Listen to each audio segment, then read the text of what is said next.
আমরা নাম দিছি তনজিমে আবনায়ে ফরিদাবাদ মাদ্রাসা।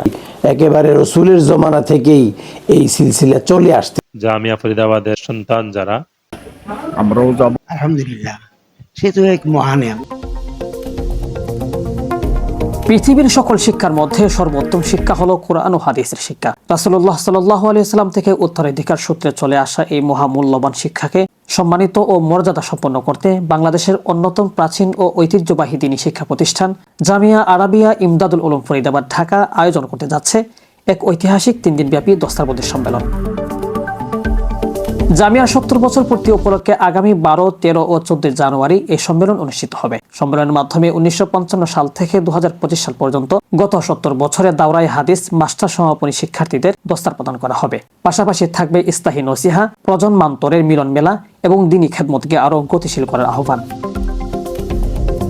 কর্তৃপক্ষ জানিয়েছে, দস্তারবন্দি গ্রহণের জন্য কিছু নির্দিষ্ট শর্ত ও নীতিমালা অনুসরণ করতে হবে। এর মধ্যে রয়েছে আহলে সুন্নাত ওয়াল জামাতের অনুসারী হওয়া, দাওরায়ে হাদিস, হিফজ, কিরাত বা ইফতা বিভাগের পরীক্ষায় উত্তীর্ণ হওয়া। উল্লেখ্য নীতিমালা সহ নির্ধারিত কিছু শর্ত রয়েছে।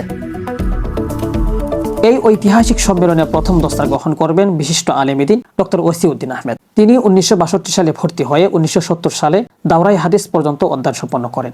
এই মুহূর্তে আমার পাশে যিনি বসে আছেন, ফরিদাবাদ মাদ্রাসায় 1962 সালে ভর্তি হয়েছিলেন। 1970 সালে তিনি প্রথম বেচে প্রথম ফারেক হন। ডক্টর মোহাম্মদ ওসিউদ্দিন সাহেবের কাছে আমরা আসছি। আমরা অনুভূতি জানতে চাইব, দীর্ঘ 70 বছর পর যে উনি ছাত্র অবস্থায় অর্থাৎ ছাত্র হয়ে তিনি দস্তারবন্দি গ্রহণ করবেন, সে বিষয়ে ওনার অনুভূতিটা কেমন? আলহামদুলিল্লাহ, সে তো এক মহান নিয়ামত। দীর্ঘ 80 বছরের জীবনে আজকে 70 বছর অতিক্রম করে আমি সেই ফরিদাবাদ যে মাদ্রাসাতেই লেখাপড়া করেছিলাম, সেখান থেকে আমি দস্তারে ফজিলতের মতো এক নিয়ামত লাভ করব, এটা আমার জীবনের পরম পাওয়া, পরম আনন্দের বিষয়। আমি আনন্দে উদ্বেলিত আমার হৃদয় একথা ভেবে যে সেই দিনটি কবে আসবে। আমি সেখানে 3 দিন ব্যাপী এই সম্মেলনে বাংলাদেশ, ভারত ও পাকিস্তান থেকে বিশ্ববরেণ্য আলেমে দ্বীনগণ উপস্থিত থাকবেন বলে জানিয়েছেন আয়োজক কর্তৃপক্ষ। ইতিমধ্যে জামিয়ার অধিকাংশ শিক্ষার্থীরা নিবন্ধন সম্পন্ন করেছেন। তবে যারা খণ্ডকালীন সময়ে জামিয়া পড়াশোনা করেছিলেন, তারাও নিবন্ধনের মাধ্যমে এই ঐতিহাসিক সম্মেলনে অংশগ্রহণের সুযোগ পাবেন। এ বিষয়ে দ্রুত নিবন্ধনের আহ্বান জানিয়েছেন জামিয়ার শিক্ষকবৃন্দ। নিবন্ধনের কাজ এখন পর্যন্ত আমাদের শেষ করতে পারতেছি না। যে যেখানে আছো সব জায়গার থেকে তোমরা নিজেদের নিবন্ধন পুরা করো, শেষ করো। সাথে সাথে যারা নিবন্ধন করে নাই, তোমাদের জানা মতে যে যেখানে আছে, চাই দেশে থাকুক চাই বিদেশে থাকুক, সবাইকে এতলা দিয়া জানাই দিয়া তারারে নিবন্ধন করবার লেগা তারার কাছে বইলা দিবা।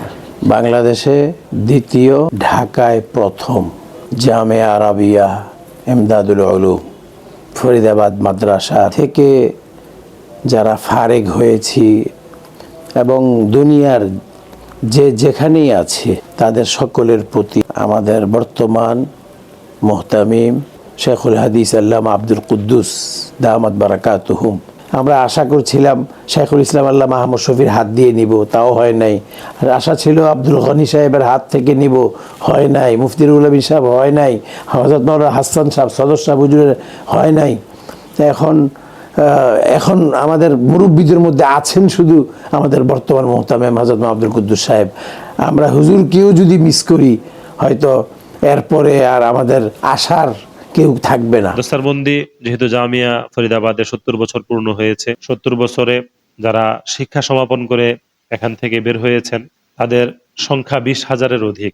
মধ্যে যারা পরীক্ষায়, কেন্দ্রীয় পরীক্ষা বা বার্ষিক পরীক্ষায় উত্তীর্ণ হয়েছেন তাদের সংখ্যাও 15,000-এর মতো। 1956 সনে প্রতিষ্ঠা হওয়ার পর থেকে স্বাধীনতার আগেও পরে দীর্ঘ এক সময় এমন সুচারুভাবে তথ্য সংরক্ষিত হয়নি। নানান কারণে কিছু তথ্য নষ্ট হয়েছে।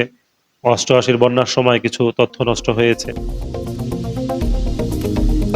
3 দিনব্যাপী এই দস্তারবন্দি সম্মেলন শুরু হবে 12 জানুয়ারি সকাল 10টায় এবং 14 জানুয়ারি দোয়ার মাধ্যমে সমাপ্তি হবে। কোরআন হাদিসের শিক্ষা ও উলামায়ে কেরামের সম্মানকে কেন্দ্র করে এই আয়োজন ইতোমধ্যে সর্বমহলে ব্যাপক আলোড়ন সৃষ্টি করেছে। Sheikh Sadiq, BDS news.